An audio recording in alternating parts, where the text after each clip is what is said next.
Very good morning all of you. आप सभी का हार्दिक स्वागत है वेद आईएएस एकेडमी में। मैं प्रभात सैनी सर और आज मेरे साथ में बात करेंगे अभिषेक सर। हम दोनों आपको राजस्थान में जो अभी थानेदारों की पोस्ट ये जो वैकेंसी आई है पीएसआई की, तो इनके ऊपर हम लोग बातचीत करने वाले हैं। दोस्तों, ये अब तक का जो वैकेंसी है सबसे हाईएस्ट पोस्ट इसके अंतर्गत है। तो यदि आपको शौक है वर्दी का, यदि आपको शौक है थानेदारी का, ठीक है, तो फिर आप आराम से पीएसआई के माध्यम से अपना करियर साकार कर सकते हैं। तो इसके ऊपर देखो, जो आज की ये क्लास है, वैसे तो बहुत सारी यूट्यूब के ऊपर आपको इसके ऊपर काफ़ी वीडियोस और ये इस तरह की ऑनलाइन क्लासेस मिली होंगी, लेकिन ये जो क्लास आप देखेंगे इसमें ए टू जेड जानकारी आपको दी जाएगी कि ये वैकेंसी क्या है, ठीक है, इसका पैटर्न क्या है। 4 चरणों में ये जब वैकेंसी होगी, जैसे फर्स्ट है, फिर फेज सेकंड है, फेज थर्ड है और फेज फोर्थ। तो यहाँ तक कैसे कैसे एग्जाम होगी, इसका क्राइटेरिया क्या है, एज लिमिट क्या है, एडुकेशनल क्वालिफिकेशन क्या है, आपको क्या क्या रिलैक्सेशन दिया गया है, तैयारी किस तरह से की जाए, और वेद आईएएस एकेडमी है वो आपको अपनी प्रिपरेशन में क्या हेल्प करेगा, इन सब के ऊपर हम यहाँ विस्तृत रूप से चर्चा करेंगे। तो माना जाता है कि भाई ये वर्दी जो है वो एक व्यक्ति की जान होती है, शान होती है, और हमारे जो वतन है उसके वीरों का ये सम्मान है। हमारा मान वर्दी है और हमारा अभिमान भी खाकी है। आप जानते हैं कि वतन के दुश्मन हमारी इस खाकी, इस वर्दी को देख करके उनको डरते हैं। वो एक तरह से जो हमारी शान है ये खाकी, वो वतन के दुश्मनों के लिए और जो भी गैंगस्टर वगैरह हैं, जो समाज के कंटक हैं, उन लोगों के लिए शमशान है खाकी।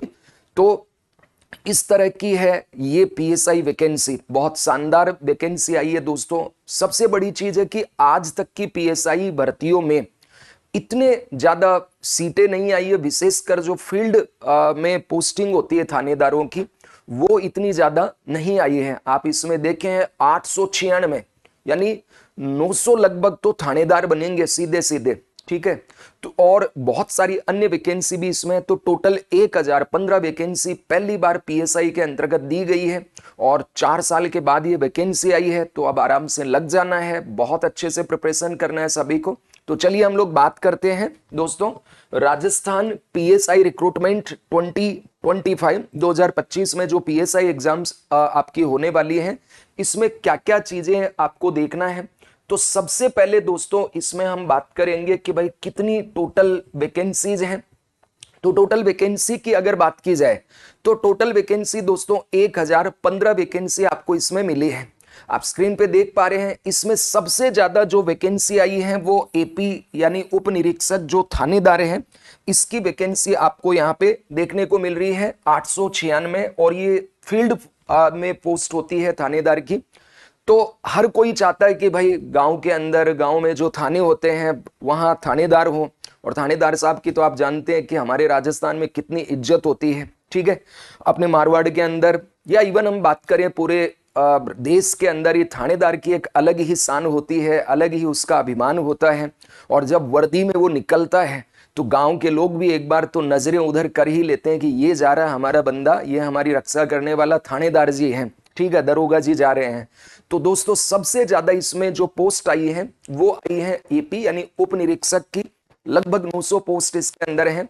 फिर जो शहरिया है उनके लिए इसमें टोटल 4 एपी की यानी 4 थानेदारों की है, और जो शेड्यूल्ड एरिया है, ठीक है, तो उनके लिए थानेदारों की संख्या कितनी है 25, यानी टीएसपी वाला जो है, ठीक है, शेड्यूल एरिया, उनके लिए 25 पोस्ट इसमें दी गई है। फिर आईबी के लिए जो नॉन वर्दी वाली है, आईबी ध्यान रखना ये नॉन वर्दी वाली, आईबी आप समझते ही हैं, इंटेलिजेंस ब्यूरो। तो इसके तहत जैसे मान लीजिए कि भाई सरकार को कई तरह की गुप्त जानकारियों की पता करना होता है कि मान लो कहीं पे कोई दंगा ना हो जाए, कोई सांप्रदायिक दंगा ना हो जाए, या कहीं कोई बड़े आयोजन हो रहे हैं, उन आयोजनों के लिए बहुत अच्छे से सरकारी इसका पहले ही जानकारी प्राप्त हो जाए। तो ये वर्दी में नहीं रहते हैं, लेकिन इनके लिए भी कितनी पोस्ट है, टोटल 26 पोस्ट है दोस्तों इसमें। और उसके बाद में आरएसी 64, ये प्लाटून कमांडर की पोस्ट आपको यहाँ पे देखने को मिल रही हैं। टोटल जो पोस्ट है वो है 1015 पोस्ट। अब इसमें आपको सर्विस प्रेफरेंस भी देनी है। तो सर्विस प्रेफरेंस में सिंपल सी बात है, मान लीजिए जनरल की बात करें तो 1 नंबर पे आपको देना है एपी, नंबर 2 सर्विस प्रेफरेंस आपको इसमें देना चाहिए आईबी, और नंबर 3 जो देनी है वो देना है आरएसए। ठीक है, तो इस तरीके से आपको अपनी सर्विस प्रेफरेंस भरनी है, क्योंकि इसमें आपको पूछा जाएगा कि सर्विस प्रेफरेंस आपकी क्या क्या होनी चाहिए। तो सर्विस प्रेफरेंस में नंबर 1 कौन सी देना है, थानेदार साहब की, उसके बाद देना है उप निरीक्षक आईबी, और फिर प्लाटून कमांडर आरएसए वाला, ये आपको भरना है। और अभी केवल एग्जाम का नोटिफिकेशन आया है, अभी एग्जाम डेट नहीं आई है कि कब होगी, जल्दी ही डेट की घोषणा की जाएगी। जो भी डेट आने वाली है आप तैयार हो जाइए, कमर कस लीजिए। जैसे बेल्ट जो वर्दी की शान होती है, उसको पाने के लिए अभी आपको अपना बेल्ट कस लेना है। ठीक है, तो दोस्तों हम बात करेंगे कि ये जो वैकेंसी आई है, इस वैकेंसी के अंदर कितने चरणों में आपका सिलेक्शन प्रोसेस से आपको गुजरना है, यानी भर्ती का जो चरण होते हैं वो कौन कौन से हैं। ठीक है, अगर हम मारवाड़ी में बात करें तो भाया देखो बात यह है कि आपनी आ जद भर्ती आसी तो ई भर्ती का मायने 4 चरण वहेला, भी 4 चरणा में आपनो सिलेक्शन होसी। और बे 4 चरण कौन कौन सा है, तो बन आप बात करा तो देखो पहलो आपनो फेज है, पहलो जो चरण है इमा अपनी रिटर्न एग्जाम होसी। हालांकि आज एक रिटर्न एग्जाम होसी, आ ऑब्जेक्टिव होसी। ठीक है, ई का मायने अपना 2 पेपर वहेला, उनकी अभी अपन बात करेंगे। ई के बाद में आपनो अगर इम चयन होगो तो ई के बाद में आप फेज 2 के मायने जाओगा। ठीक है, तो अभिषेक सर भी देखो अभी आपके साथ बातचीत करेंगे, तो एक बार स्क्रीन के ऊपर अभिषेक सर का स्वागत कर देते हैं अपन। अभिषेक सर एक बार फटाफट आप क्लास में आइए, तो अभिषेक सर से भी लाइव रूबरू हो जाइए, फिर बातचीत आगे हम कंटिन्यू रखेंगे और फिर लास्ट में अभिषेक सर आपको बताएंगे। तो अभिषेक सर का एक बार जोरदार स्वागत सभी, और सर अभी बातचीत करेंगे आपसे, तो आगे हम लोग इसी के ऊपर बात करेंगे। ठीक है, तो अभिषेक सर स्वागत आपका क्लास में। अभी मैं कंटिन्यू इसको करता हूं, फिर आप इसको कंटिन्यू आगे कीजिएगा। तो फेज फर्स्ट होगा, इसमें आपका ऑब्जेक्टिव एग्जाम होगा। इसके बाद में फेज 2 है, इसमें आपका शारीरिक परीक्षण होगा एक तरह से। ठीक है, इसको हम नाम देते हैं फिजिकल एफिशिएंसी और मेजरमेंट। भाई थारी बॉडी कैसी है, थे कत्ता दौड़ सको हो, थे कत्ती लॉन्ग जंप लगा सको हो, उछल कूद तो खूब कराई आप, वो कतरो थे कर सको हो, फिर चिनप कतरी कर सको थे। गांव में देखा होगा यहाँ एक बी कमाल लटक राफा यहाँ लगाया करा, तुब्बा कतरी लगा सको हो। ई का आधार पर थारो टेस्ट हो सी। अगर थे इन भी पास कर लिया तो थे जाओगा फेज 3 के अंदर। फेज 3 मतलब थारो हो सी इंटरव्यू, साक्षात्कार। इंटरव्यू मतलब भाई थारा बारे में पहली बार बे जान सी कि थे थानेदार बनवा के काबिल भी हो या नहीं। तो तीसरो चरण हो सी थागो के तो इंटरव्यू वालों। अब अगर मान लो आप इसमें पास हो गए, इसमें पास हो गए, इसमें भी पास हो गए, तो फेज फर्स्ट और फेज जो थर्ड है, इनके नंबरों के आधार पर आपकी जो है सिलेक्शन होगा। ये जो फेज 2 वाला, इसके नंबर फाइनल मेरिट में जुड़ते नहीं, उन पे अभी हम बात करेंगे। और यदि मान लो आप इन दोनों के आधार पे पास हो गए, तो यानी सेलेक्ट हो गए, तो फिर आपका मेडिकल होगा और डॉक्यूमेंट वेरिफिकेशन होगा। मेडिकल में क्या क्या होता है फेज 4 में, उस पर भी डिटेल बातचीत करेंगे कि क्या क्या इसमें क्राइटेरिया रखा गया है। ठीक है, तो अब हम बात करते हैं दोस्तों, सबसे पहले जो फेज फर्स्ट है, पहला चरण है, इसके अंदर किस तरह से अपना एग्जाम होगा। तो देखो फेज फर्स्ट जो है ना, इस फेज फर्स्ट के अंदर आपको 2 पेपर देने हैं। कितने पेपर देने हैं? 2 पेपर देने हैं भाई। पहला तो है हमारी जो मातृभाषा है वो है अपनी जनरल हिंदी। तो हिंदी तो सबको आती है भाई, ये बात तो और है कि आप मारवाड़ी ज्यादा बोलते हैं, अपन को शौक भी उसी में ज्यादा आता है, मजा आता है मारवाड़ी में बोलने। अपनी भाषा तो अपनी होती है, पर एक तरह से मारवाड़ी और हिंदी लगभग सिमिलर सी है। ठीक है, तो हमारा जो पहला पेपर होगा इसमें वो कौन सा होगा? तो जनरल हिंदी, सामान्य हिंदी। इसके अधिकतम मार्क्स कितने हैं? 200 है, और इसका ड्यूरेशन कितना है? 2 घंटे में आपको ये पेपर पूरा सॉल्व करना है। कैसा होगा? ऑब्जेक्टिव होगा। और ठीक है, इसके बाद मिनिमम मार्क्स इसमें कितने स्कोर करने हैं 200 में से? तो आपको 36% आपको कम से कम लाने, यानी 72 मार्क्स तो एटलीस्ट आपके इसमें होने ही चाहिए, वरना तो फेल हो गए भाई लोग। अब दूसरा जो पेपर है इसको बोलते हैं अपन general knowledge and science, GK and science. ठीक है, जीके एंड साइंस के अंदर भी आपको कितने मार्क्स के हैं? तो 200 मार्क्स का ये पेपर होगा। 2 घंटे का ही होगा। इसमें भी भाई आपको 36% यानी 72 मार्क्स एटलीस्ट आपको स्कैन करने हैं, मतलब लाने हैं, गेन करने हैं। तो फिर से समझ लेना, जो अपना पहला फेज है, फेज फर्स्ट में कितने पेपर होंगे? 2 पेपर होंगे, एक हिंदी का, एक जीके और साइंस का। ठीक है, 200-200 मार्क्स के, यानी टोटल हो गए 400 मार्क्स। और 2-2 घंटे के ये पेपर हैं। इसमें आपको मिनिमम हिंदी में बेहतर और इसमें भी मिनिमम बेहतर लाना है। ये मिनिमम है, आपको तो मैक्सिमम लाना है। 200 में मान लो आप हिंदी में ही ले आए भाई साहब, 180 190 कई ऐसे होते हैं। और जीके के अंदर भी बढ़िया ले आए 150 वगैरह इस तरह से। तो जितने ज्यादा लाओगे उतनी ही बढ़िया आपका रैंक होगी और सिलेक्शन धुआंधार तरीके से होगा। वर्दी भी शान से पहनो एकदम। लेकिन फिर इसमें कहा कि भैया देखो, टोटल ये है 400 अंक। कितने हैं? 400 अंक। इन 400 अंकों के अंदर आपको कितना लाना है? 40% लाना है भाई। कम से कम दोनों का एग्रीगेट यानी एवरेज जो इन दोनों पेपर में लाना है वो आपको कितना लाना है? 40%। लेकिन यदि मान लो आप एससी से हैं, एसटी से हैं, तो आपको इसमें 5 अंक, ध्यान रखना परसेंट नहीं है, 5 अंक की आपको इसमें क्या दी जाएगी? रिलैक्सेशन दी जाएगी। जो भाई अपना एससी से या एसटी से है तो उनको प्रमोट करने के लिए क्या दिया जाएगा? 5 अंक का इसमें आपको रिलैक्सेशन दिया जाएगा। ठीक है, अब ये आपको फेज क्लियर हो गया। यदि मान लो आपने फेज क्लियर कर लिया पहला, तो दूसरे में जाएंगे। अब इसमें वेटेज वगैरह तो है, equal weightage for both subject, यानी 50% हिंदी के लिए और 50% जीके एंड साइंस के लिए है। 400 में से 200 अंक हिंदी का और 400 में 200 अंक था का उसी का जीके एंड साइंस का। तो ए दोनों में थाने बराबर बराबर मार्क्स मिल सी। एक बाद में अगर भाई थे पहलो फेज पास कर लिया, यानी था कि 36% आगा और दोनों में मिला 40% आगा, तो 20 गुना जबकि पोस्ट है बी का 20 गुना, ठीक है, यानी 1000 15 इंटू 20 टाइम। ये किसके लिए बुलाएंगे? आपको फिजिकल के लिए, यानी सेकंड फेज के लिए आपको बुलाया जाएगा। कि ये बात समझ में आ गई कि भाई थे अगर ये पहला फेज में पास होगा तो थाने दूसरा फेज का मायने आमंत्रित कर से भाई आओ थे थारी फिजिकल के लिए आओ। तो कतरा छोरा छोरिया ने बुलासी, तो 20 गुना बुलासी। कतरा गुना? 20 गुना की का 1000 और 15 का 20 गुना थाने की का मायने बुलासी फिजिकल में। अब फिजिकल में भाई होसी के, तो देखो फिजिकल जो है ना, इसमें क्या क्या होगा वो सारी चीजें बता रहा हूं आपको। तो पहली चीज तो ये है, इसका नाम क्या है? इसका नाम है फिजिकल स्टैंडर्ड एंड मेजरमेंट्स। इसके टोटल मार्क्स हैं 100, लेकिन इनमें 100 में कम से कम आपको 50% मार्क्स जो है वो लाने पड़ेंगे। 100 का तो ये पूरा फिजिकल है, लेकिन उसमें अगर किसी का 49% आया तो आउट हो जाएगा। एटलीस्ट 50% तो आपको स्कोर करना ही पड़ेगा।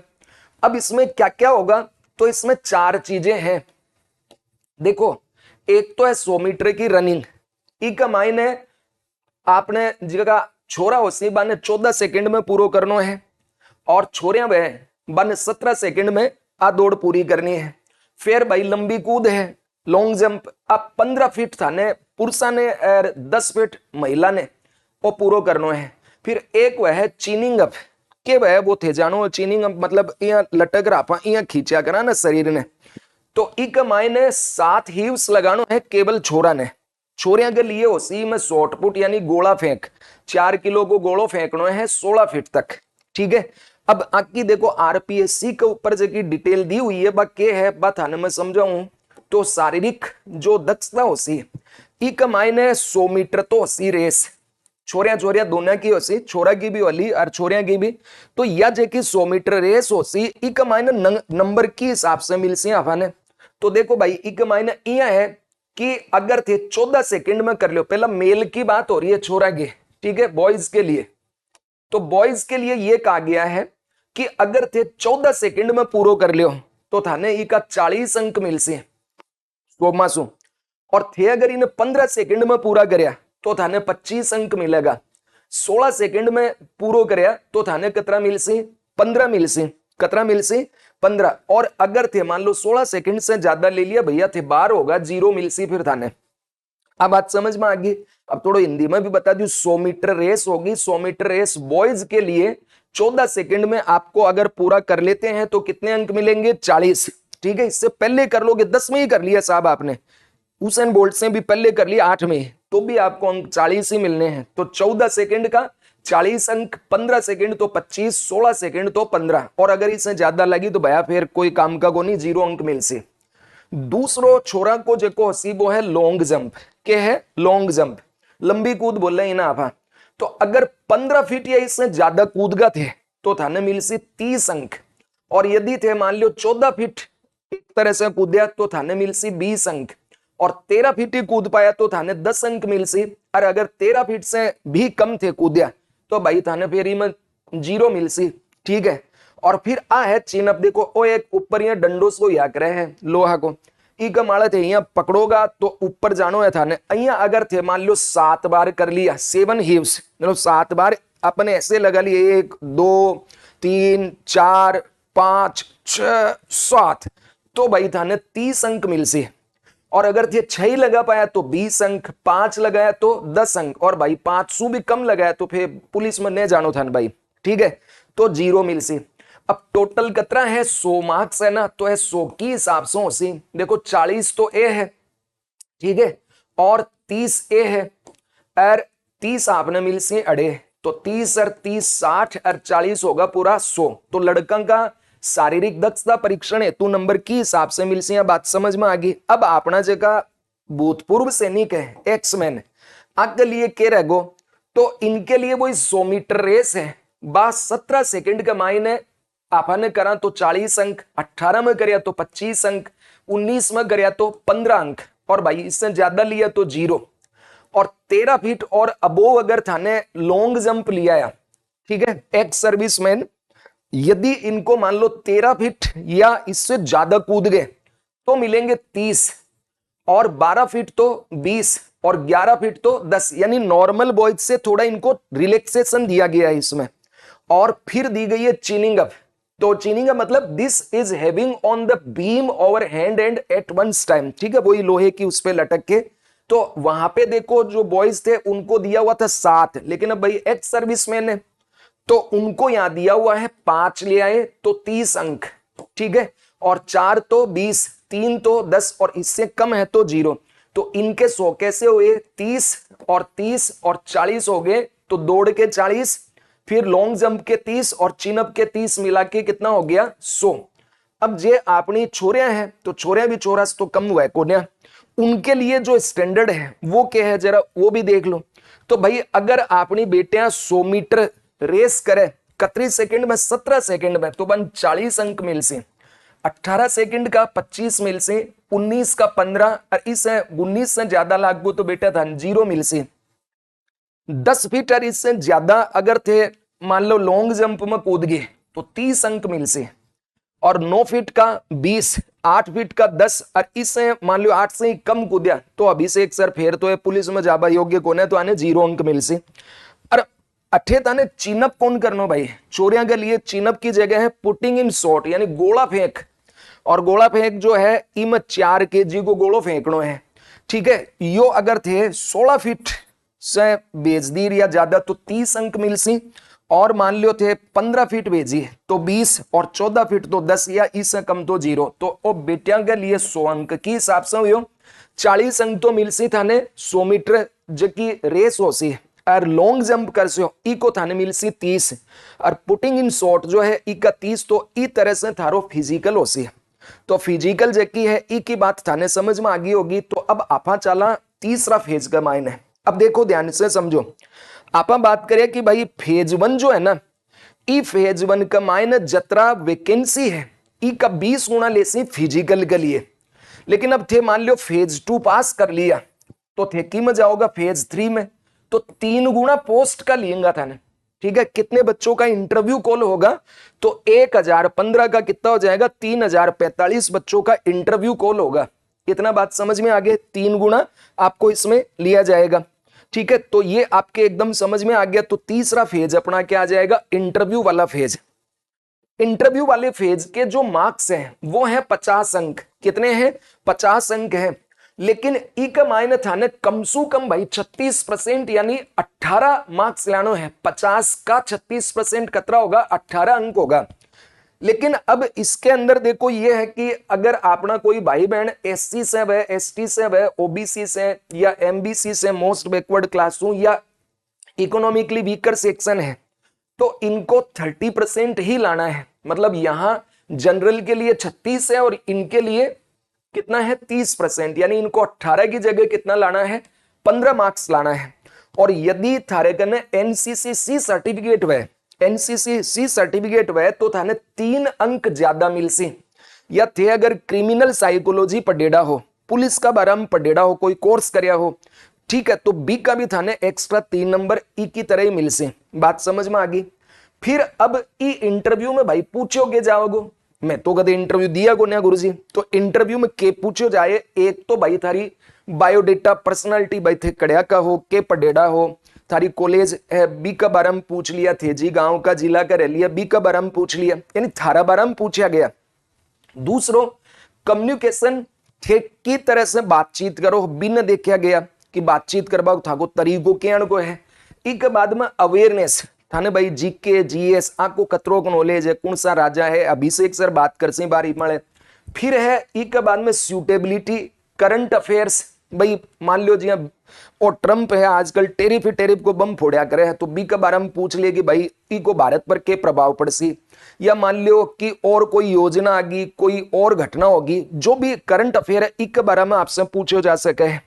पुलिस रिलेटेड जी भाई पुलिस की हायरार्की पूछ लिया, ठीक है, कि भाई की कमाड़े वर्दी माड़े जी ऐसा ही है, तो ऐसा ही की वर्दी माड़े कतरा स्टार हुआ करे है, वो थाने बेरो होना चाहिए, डबल स्टार है, सिंगल स्टार है, या मान लो कि और कोई चिन्ह है। फिर दूसरों की भाई डीजीपी कौन है, यानी आपसे पूछे पुलिस का बारे में।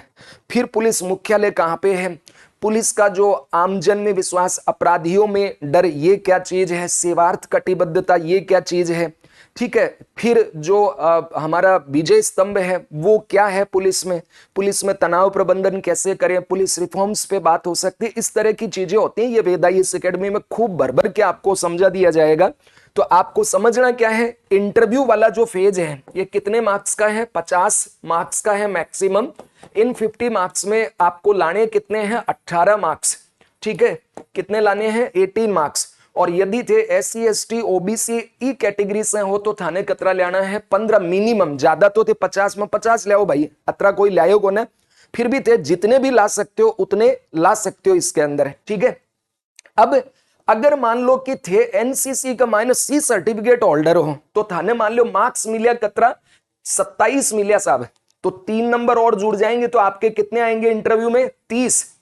तो इसका देखो फायदा मिला ना, स्पोर्ट्स कोटा और कई इसमें और चीजें हैं, ठीक है। अब आप आगे बात कर लिया थोड़ी कि फाइनल जो था को मेरिट हो सी, तो देखो आप ये बात करिए, अब तक आप बात करिए कि पहलो फेज आपनो क्या हो सी, रिटन एग्जाम, ठीक है, जो परीक्षा होगी ऑब्जेक्टिव, ई का अंक आपने फेज फर्स्ट में 200 हिंदी का और 200 आपने जीके और साइंस का मिलर कतरा हो सी 400 अंक। फेज 2 के मायने आपने 100 अंक मिल सी। और केवल एक क्वालिफाइंग नेचर को है कि अगर इन थे पास कर लिया तो थारो इंटरव्यू कॉल हो सी, ठीक है। लेकिन वो फाइनल मेरिट का मायने अंक कौन जुड़ेगा, बात अतरी समझ में आई ना, कि ई का अंक जतरा है ए था के फाइनल मेरिट में कोनी जुड़ सी, वो केवल और केवल क्वालिफाइंग नेचर को एग्जाम हुआ करे है, ठीक है। तो आप पहली एग्जाम दिया फेज फर्स्ट की रिटर्न एग्जाम, इम 400 में जतरा ज्यादा से ज्यादा आप अंक लिया सका, बढ़िया बात है। और तीसरा फेज का मायना आपनो सी इंटरव्यू जो को 50 अंक को है, तो आपना देखो 400 और 50 का मायना अपनी मेरिट बनसी 450 मासू। अब 450 का मायने सु आपने कम सु कम कितना अंक लेना है, तो ई 450 का मायने भी बेटा ये बोलिया है कि भाई अगर थे जनरल कैटेगरी आला हो तो मिनिमम अंक आपको कितना मिलेगा, 45%, मिनिमम कितना मिलेगा 45%, ये इतना लाना ही है वरना तो आउट।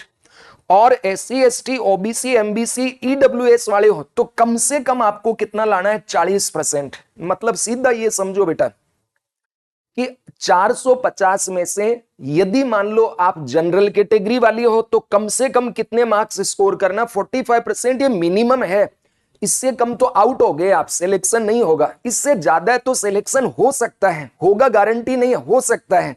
मतलब ये कि फिर कट ऑफ कितनी जा रही है, और इसमें है कि अगर आप SC ST OBC MBC EWS से हैं तो कम से कम आपको कितना लाना है, 40% लाना है। कितना लाना है, 40%।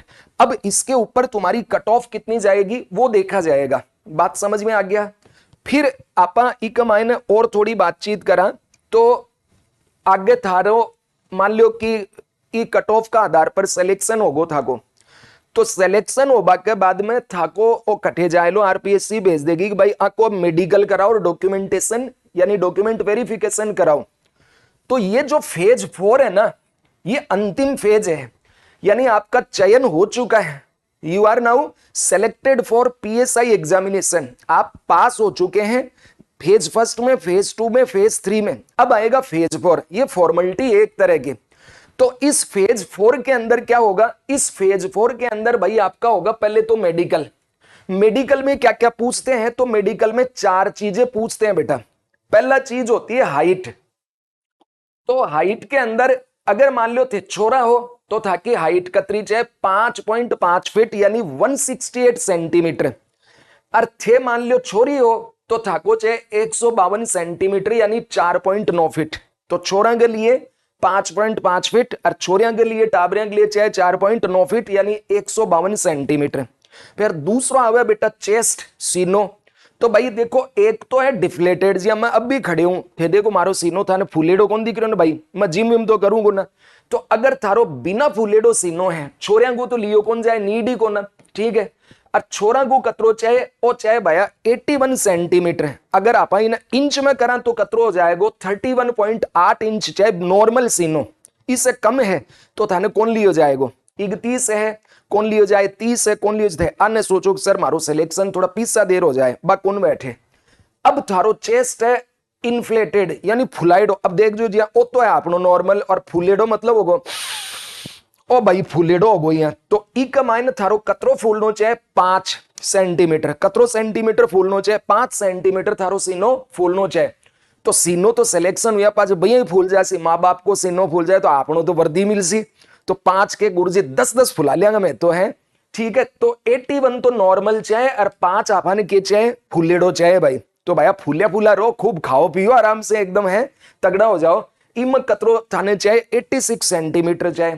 तो इंच में आपा देखा तो 33.8 है। अरे भाई मैं जिम कौन जाऊं 40 एक तो मारो, या अपना मोदी को तो 56 इंच है। तो थाको तो जब मोदी को 56 इंच है तो अभिषेक जी कह रहे हैं सर अपना राजस्थान वाला छोरा को तो भैया 40-50 हो जाए है, ठीक है ना। अब वजन की बात है और छोरिया को ही लिखियो है, छोरा को कौन बताए भाई का भाई छोरा को वजन तो भैया ही ठीक हुआ है। आपने छोरिया को कम से कम वजन कतरो चाहे 47.5 किलो चाहे। अब छोरा को कतरो क्या कोई जरूरी को ना बाग भैया बढ़िया हुआ है, लेकिन कोई सूखो आवाज से ही उड़ जाए बिन कौन लेगा, अभी ध्यान रखो। लेकिन इम बताया कौन है तो लगभग 58 और ऐसे 60 के लगभग मान के चलो। लेकिन लड़कियों का जो है अब इसमें एक बार इन आपा फिर से समझ लिया है। फेज को मेडिकल होसी तो हाइट कतरी चाहे 5.5 फीट लड़का के लिए, और सीनो बिना फुलाइडो चाहे 31.8 इंच, और थाको फुलाइडो सीनो चाहे 33.8 इंच। तो भाया देख कम है ना, तो खूब खाओ पियो, दूध खाओ, घी खाओ, है ना, और जिम जाओ, दौड़ो कूदो, आज ही से चालू कर दो। और जेकी लड़कियां हैं आपके लिए 152 सेंटीमीटर, अपनी बहना के लिए 4.9 फीट आ तो बाकी होनी चाहिए भाया ऊंचाई हाइट। और सीना फुलाने वाला इसमें जरूरत है नहीं, इसलिए इनका वजन लिया गया है 47 और 5 किलो। तो छोरिया खूब खाओ पियो थे भी, है ना, दूध खाओ, घी खाओ। अरे दूध के मायने मिलाई काट दियो थे छोरिया की सबसे बड़ी गलती के है मिलाई ने छान र पियो है गुरुजी, उल्टी हो जाए। अरे क्या क्यों उल्टी हो जाए, मिलाई खाया करो। अरे भाया थे अगर मान लो चश्मा अड़ाओ तो डरो मत, चश्मा वाली कोई बात को ना, चश्मो अलाउ है ये कमाने, ठीक है। तो चश्मा की कोई यहाँ को ना मत तो चश्मो लगाऊं उर्जी मेरो के होसी थे भी थानेदार बने से बढ़िया लागोगा कालो चश्मो चुलबुल पांडे के यहाँ लगा घूमो आराम से। तो चश्मा इसमें अलाउ होता है भाई, ठीक है। तो ये हो गया इसमें। अब था को डॉक्यूमेंट वेरिफिकेशन होसी यानी थारी डिग्री होगी, ठीक है, OBC सर्टिफिकेट होगो, कास्ट सर्टिफिकेट होगो, डोमिसाइल होगो, ये सारी चीजें इसमें देखी जा सी। एक चीज और सुनो भाई, अगर मान लो थे SC ST आला छोरा छोरी हो और था को इम थोड़ो कम पड़ रही है, लेकिन मान लो था कि सीटा ही कौन भरी, सीट नहीं भरी, तो फिर इक मायने भी थाने छूट दे दी जाए है, ठीक है। तो अब बात तो ये, अब आपा देख क्या कि भाई BA होना चाहिए, तो थे कोई सी भी स्ट्रीम से बीए हो तो थे आराम से एग्जाम दे पाओगा। अब आप बात करा एक मायने कि भाई एज की कई लिमिट है, मिनिमम कतरी है, मैक्सिमम कतरी है, कम सु कम कतरी एज अपनी वह कि आप एग्जाम दे पावा। तो सगला आप ध्यान से इन्हें सुनजो, देखो बहुत अच्छा तरीका से थारी आयु संबंधी प्रश्न है बन मैं एकदम आसानी से बताऊं हूं। थे कौन सी कैटेगरी का हो तो अपन से पतो ही होवे, या तो अपन जनरल का पुरुष है या जनरल की महिला है, ठीक है, या फिर मान लियो कि भाई आपा SC ST OBC MBC EWS का पुरुष या महिला हो सी, या फिर कोई एक सर्विसमैन हो सी, या मान लियो कोई गवर्नमेंट एम्प्लॉई है जहाँ कोई मान लो बिजली विभाग में कोई मास्टर जी है, कोई भी नौकरी करो होते, या मान लियो थे पुलिस का जो डिपेंडेंट पुलिस ऑफिसर हो भी का होते, मान लियो कोई पुलिस अधिकारी हो वो नौकरी के दौरान बाकी मृत्यु होगी, शहीद होगा, तो बाका जगह बच्चा है बाका लिए कतरी एज हो सी। अब देखो भैया तो की एज लिमिट के लिए आ बोली है RPSC की भाई थाकी जकी एज लिमिट देखी जासी ना, आ एज लिमिट देखी जासी 1 जनवरी 2026 तक, मतलब थाकी जतरी भी एज लिमिट है कद पूरी होनी चाहिए 1 जनवरी 2026 तक। कम से कम तो कितनी है 20 वर्ष, कम से कम कितनी है 20 वर्ष, और अधिकतम कितनी है 25 वर्ष। एक बार सामान्य बात कर रहा हूं, मतलब बाद में छूट उठ की बात करेंगे आप। तो एक मायने आ बोलिया गया कि भाई था कि कम से कम उम्र कतरी होनी चाहिए 1 जनवरी 2026 ने 20 साल हो जाना चाहिए। अगर 20 साल में 1 जनवरी 2026 ने तो एक दिन भी कम हो तो एग्जाम कौन दे पाओगा। मतलब अगर थे मान लियो 2 जनवरी 2026 ने 20 वर्ष का लिंगदा हो तो एग्जाम कौन दे पाओगा। दूसरी बात 25 साल मैक्सिमम एज है 1 जनवरी 2026 को। अब ये तो सबके लिए सेम है। अब हुआ क्या कि एक्चुअल में आप परीक्षा होनी चाहिए 2021 में, परीक्षा कद होनी चाहिए जी 2021 में, और 2022 गयो 23 गयो 24 गयो अब आगो 25, तो 3 साल मान लो जका छोरा छोरी 25 साल का या बाकी एज के अनुसार जतरीबा ने छूट मिली है बिकी अपर एज है, यानी अधिकतम उम्र भी बापड़ा 2021 में ही खत्म होगी बाकी, तो वे तो एग्जाम दे ही कौन पावे। तो RPSC यानी सरकार की तरफ से RPSC बोली कि थाने सन 3 साल को रिलैक्सेशन मिल सी। मतलब यो कि भाई 25 + 3 ठीक है थे जका भी छोरा छोरी हो तो थाने के मिल सी कि भाई थे उम्र जकी थाकी हो सी इक माइन 3-3 वर्ष और ज्यादा जोड़ लियो। क्या कर लियो 3-3 वर्ष और ज्यादा इसमें जोड़ लीजिए। जैसे 20 से 25 है तो ये कितना हो जाएगा अधिकतम, तो इसकी हो जाएगी 28 वर्ष। जनरल वाला जो है वो कितनी हो जाएगी 28 वर्ष, कितनी हो जाएगी 28 वर्ष। अब आप बात करा जबकि जनरल की छोरियां हैं, आ छोरिया ने क्यों कि भाई 5 वर्ष की आने छूट दी गई, आ तो है बन छूट, और 3 साल की मिल गई तो 25 और 5 होगा 30 और 3 मिल गई सन छूट मिले जकी, तो ए बेटिया कतरा में दे पाओगी 33 साल तक। तो जनरल को जो छोरो है वो दे पासी 28 तक, और जनरल की जो छोरी है वह दे पासी 33 वर्ष तक। अब आप बात करा SC ST OBC MBC AWS वाला, तो भैया तो कतरी उम्र है 20 से 25, 3 साल छूट मिल गई सर ने। और कहा कि जनरल को पुरुष है तो 5 साल की छूट, जनरल की छोरी है तो भी ना 10 सॉरी जनरल नहीं भाई SC ST OBC MBC, तो आने छोरा ने तो मिल सी 5 साल और छोरिया ने मिल सी 10 साल। तो अगर आप SC ST OBC MBC EWS का छोरा है तो आप कतरी साल तक दे पासे 33 साल तक, और अगर आप छोरिया हैं तो आप कतरी दे पासे 38 साल तक आ एग्जाम दे पासे। और अगर मान लो थे अपना देश की रक्षा करवाला जवान रेड़ा हो, ठीक है, आप जाना देखो जवान है देश की सुरक्षा के लिए आपनो सर्वस्व बलिदान दे दे है, हंसता हंसता ही देश की सुरक्षा के लिए अपनी रक्षा के लिए बलिदान हो जावे है। तो अयण का जका अपना सैनिक भूतपूर्व बन का कि भाई थे जका एग्जाम है बा 20 से 25 तो है, और थाने 3 साल की तो छूट आ मिली और 15 साल की आने छूट और मिले है, ठीक है। तो फौज के मायने 15 साल बाद में रिटायर हो आया तो ये होगा कतरा 25 मान लो 40 साल का, और 3 साल छूट मिल गया तो 43 वर्ष तक ये अपना जगह फौजी भाई है रिटायर्ड फौजी भाई भी एग्जाम दे सके हैं।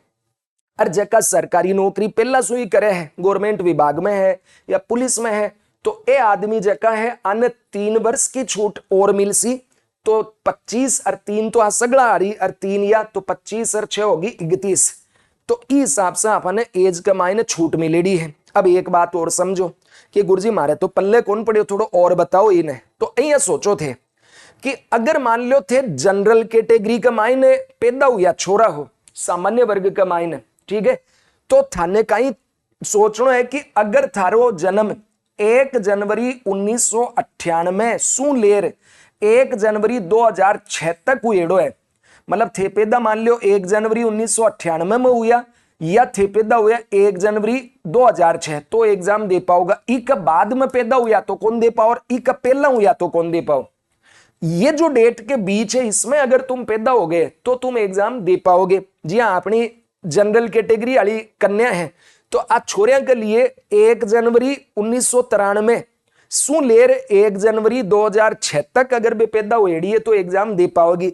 इक बाद में जेकी बेटी पैदा हुई बा कौन दे पाओ, इक पहला जेकी छोरी पैदा हुई बा भी एग्जाम कौन दे पावे। और जका छोरा है आपने SC ST OBC EWS वाला आके लिए कहा कि भाई थे अगर 1/1/93 सू लेर 1/1/2006 तक पैदा हुआ तो एग्जाम दे पाओगा। और यदि मान लो थे आपने कन्या हो SC ST OBC वाला, ठीक है, कौन कौन SC ST OBC MBC EWS की मान लो थे कन्या हो, छोरी हो, महिला वर्ग है, तो 1 जनवरी 1988 से लेकर 1 जनवरी 2006 तक की महिला परीक्षा के लिए योग्य है, दे पाओगे।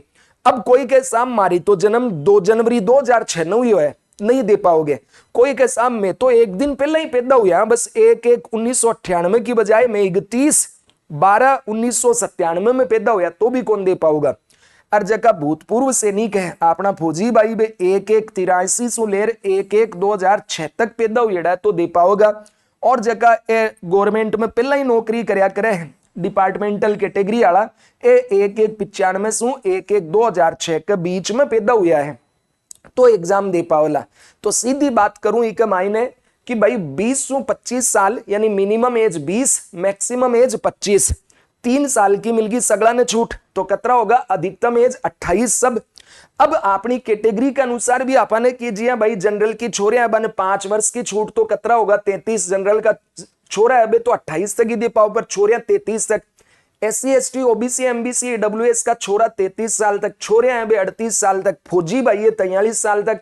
और जगह अपना सरकारी कर्मचारी है या मान लो कोई पुलिस ऑफिसर को, शहीद पुलिस ऑफिसर को बच्चों वगैरह हैं, वो 31 ईयर तक दे पाओगे। तो सीधी ई का मायने दिमाग लगा लियो और अठी ना देखो थे आराम से, है ना, कि भाई अगर थाको जन्म जो है ना, थाको जन्म आ डेटा के बीच में हुएड़ो है तो थे एग्जाम के लिए क्वालिफाई हो।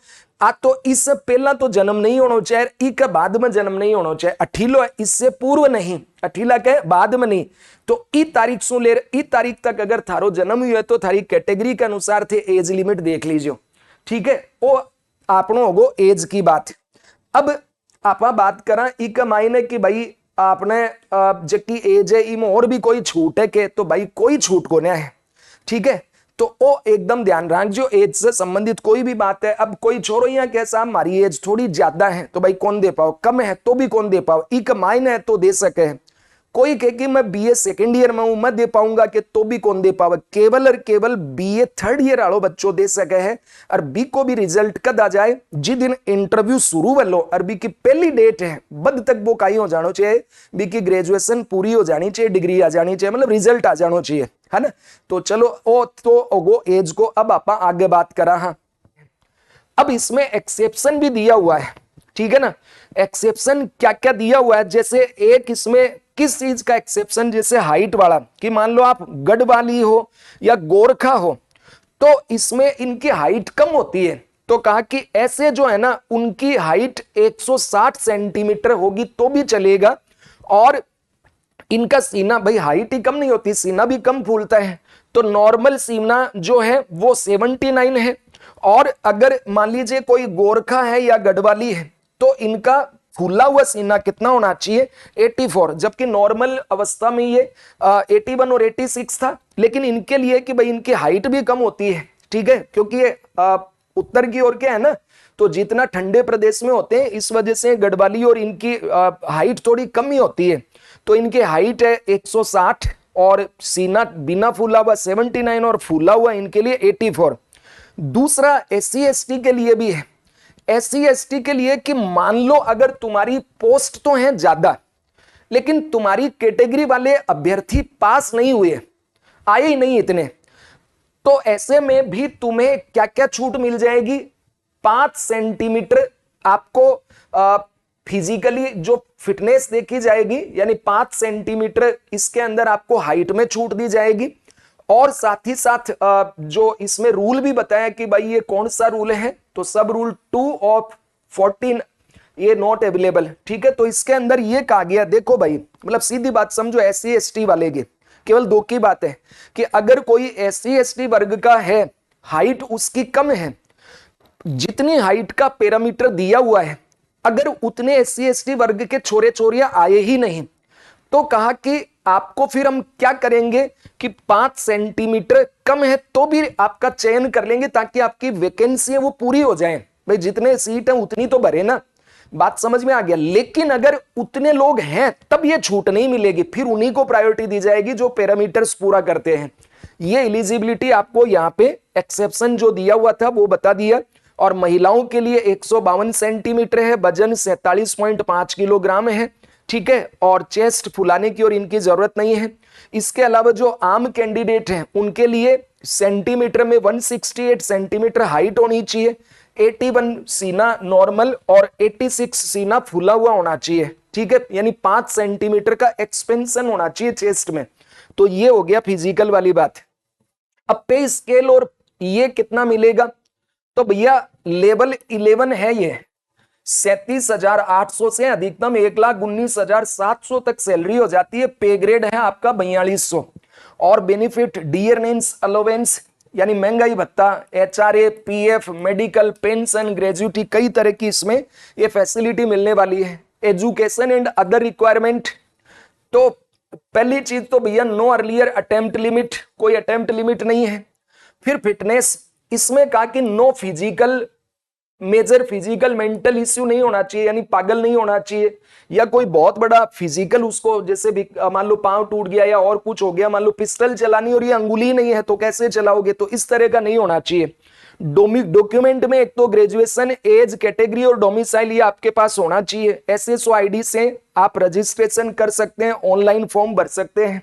ठीक है, और इसके बाद में प्रीवियस ईयर में कट ऑफ एक लमसम कितना गया है। ठीक है, तो अगर आप जनरल के मेल हैं तो आपका जो 400 अंक है पेपर 1 पेपर 2 ये मिला के इसमें लगभग 300 से 320 के बीच रहता है।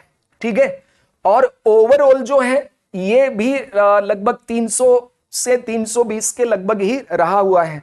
जनरल फीमेल का 245 से 260 और ओबीसी का 300 से 320 यानी लगभग बराबर है। एससी का 250 से 265, एसटी जो है 265 से 280, और अगर आप शेड्यूल एरिया वाले हैं टीएसपी या एक्स सर्विसमैन है तो ये कम जाता है, 205 से 275 तक ही आपका ये कट ऑफ जाता है। ठीक है, अब दूसरा चीज कि भाई ये नोटिफिकेशन 17 जुलाई 2025 कल आ गया था। अप्लाई फॉर्म भरना है 10 अगस्त 2025 से 8 सितंबर 2025, और ध्यान रखना 8 सितंबर को रात्रि 12 बजे तक है। अब ये इंतजार किस बात का करना, जब तुम्हें पता है कि एज हो गई, पढ़ लिख गए, सब है, बनना है थानेदार। तो पहला अभिषेक जी ने जैसे पिछले वीडियो में डाला भी है कि पहले ही दिन फॉर्म भर देना, यानी 10, 11, 12 भैया 3 दिन में फॉर्म भरा लो। ठीक है, शुभ काम में देरी नहीं होनी चाहिए, और थानेदार का तो शौक होना चाहिए। अरे भैया वो बोल रही थी कि अब सोना नहीं है, अब तो पढ़ना है, तो फॉर्म भी पहले ही दिन भर दो पूरा का पूरा। और फिर इंटरव्यू जो है इसकी अभी डेट नहीं आई है, बता दिया जाएगा। रिटर्न एग्जाम कब होगी ये भी कहा है, जल्द ही बताएंगे, टाइम नहीं लेंगे, जल्द ही। और ये जो फॉर्म है ये आप आरपीएससी की वेबसाइट है उसके ऊपर जाके फॉर्म भर सकते हैं। प्रिपरेशन के लिए भाई देखो, एक तो है कि जितने भी पीएसआई के जो पेपर हैं वो प्रीवियस ईयर वाले देख लो, मॉक टेस्ट दो ज्यादा से ज्यादा, और साथ ही साथ आज से ही अपना फिजिकल ट्रेनिंग, दौड़ो, डिप्स लगाओ, ठीक है, खूब खाओ पियो ताकि सीना फूले भी, ग्रुप डिस्कशन करो और मॉक इंटरव्यू दो। और वेद आईएएस एकेडमी में हमारा जो बैच शुरू होने वाला है 25 जुलाई से 10:30 बजे सुबह, उसको ज्वाइन कर लो, बढ़िया टीम है उसमें। ठीक है, वहां आपका पूरा का पूरा तैयारी करवा दिया जाएगा। ठीक है, ये एक चीज ध्यान रखना है कि डेडलाइन से पहले ही आपको पूरा का पूरा अप्लाई करना है, और चेकलिस्ट रेडी होनी चाहिए कि मेरे ये डॉक्यूमेंट बना हुआ है, ये सारी चीज है। जैसे फोटो लेटेस्ट रखो, साइन वही करना जो तुम करते हो, थोड़ा सा भी मिसमैच हुआ तो आजकल भैया बहुत सख्ती हो रही है, आउट कर दिए जाओगे। दूसरा चीज कि पेन भी आप वही यूज करो जो आप साइन में यूज कर रहे हो, वही वाला पेन यूज करो। फिर दूसरी चीज इसके अंदर क्या है कि आपका इसमें थंब इंप्रेशन वगैरह भी लिया जाएगा, तो वो भी प्रॉपर रखना इस तरह से। ठीक है, इस वेबसाइट पे जाके आप इसको भर सकते हैं। तो इस तरीके से मैंने ये आपको बताया है। अब मैं ये कह दूं अंत में कि देखो, वेद आईएएस एकेडमी में इसका सेमिनार होगा 25 जुलाई को, और बाकी जो आपको इसमें इंफॉर्मेशन है वो सारी अभिषेक सर देंगे, वो आपको अभी मोटिवेट करेंगे, सारी जानकारी भी देंगे। तो मैं अब यहां से विदा लेता हूं, और अभिषेक।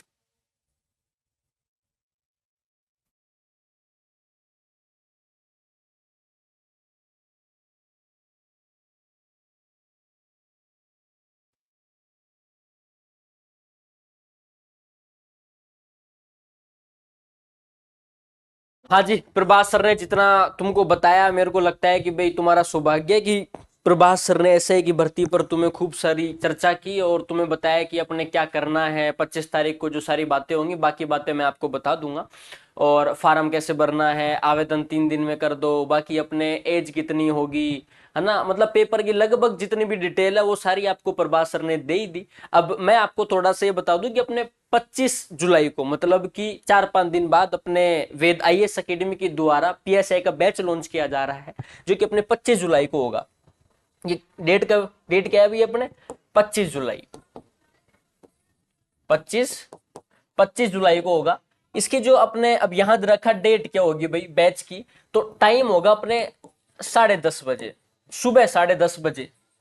सुबह 10:30 बजे आपको वेद आईएएस एकेडमी के द्वारा 25 जुलाई को एक पीएसआई का बैच लॉन्च किया जा रहा है। जिसमें मैं एक और बात आपको बता दूं, आपके मन में भ्रम होता है कि सर बैच तो हर एकेडमी लॉन्च करती है, आप इसके अंदर हमको वेद आईएएस एकेडमी से अगर हम जुड़ेंगे तो हमें क्या फायदा होगा, हमें क्या बेनिफिट होगा, हमारे लिए क्या मतलब फायदेमंद बातें क्या क्या होंगी। तो मैं आपको पहले बता दूं, पहली फायदेमंद तो ये है कि आपको एक्सपीरियंस जो फैकल्टी होगी, मतलब अनुभवी, बेहतरीन और भरोसेमंद जो शिक्षक होंगे, वो आपको बताएंगे कि पीएसआई की तैयारी कैसे करनी होती है। अगला बात आपके मन में आती है कि सर आप तो ये बता दो कि आप 6 से 7 महीने के अंदर, 6 से 7 महीने के अंदर या फिर 7 से 8 मंथ के अंदर बैच कंप्लीट करा दोगे क्या। तो आपको यहां दे रखी कोर्स ड्यूरेशन कितनी होगी, मैं आपको वापस बता दूं। कोर्स ड्यूरेशन वैसे तो 7 या 8 महीने तुम लेके चलो, कितनी भाई, 7 से 8 महीने आप लेके चल सकते हो। लेकिन इसमें एक और चीज ऐड कर लेना, आपकी एग्जाम से 15 या 20 दिन पहले, एग्जाम से 15 या 20 दिन पहले हम आपका जितना भी पीएसआई का सिलेबस होता है, 200 नंबर की हिंदी है, 200 नंबर का अपना जीके जीएस का पोर्शन है, जिसमें राजस्थान जीके भी आ जाएगी, जिसमें अपने इंडिया जीके का पोर्शन भी आ जाएगा, पूरा आपको एग्जाम से 15 या 20 दिन पहले कंप्लीट करा दिया जाएगा। तो आप इस बात का तो भ्रम हटा दे कि सर हमारा कोर्स पूरा होगा या नहीं होगा। खास तौर से एक आती है अपने हिंदी सब्जेक्ट, एक कौन सब्जेक्ट आती है अपने, हिंदी। हम सबको पता है कि सर हिंदी ना 200 नंबर की आती है। और सर मुझे नहीं लगता कि जीके जीएस तो लगभग विद्यार्थी पढ़ते ही हैं। पटवारी की जो तैयारी कर रहा है उसको भी जीके जीएस आती है, वीडियो की जो तैयारी कर रहा है उसको भी जीके जीएस आती है, सर एलडीसी की अगर कोई तैयारी कर रहा है उसको भी जीके जीएस आती है। सर खास बात तो हिंदी है, और सर ऊपर से 200 नंबर की हिंदी आती है। आप तो इसके बारे में बता दो, हिंदी आपको दीपक सर पढ़ाएंगे, है ना, हिंदी आपको दीपक सर पढ़ाएंगे। दीपक सर प्रोफेसर है, मैं खुद दीपक सर से पढ़ा हुआ हूँ।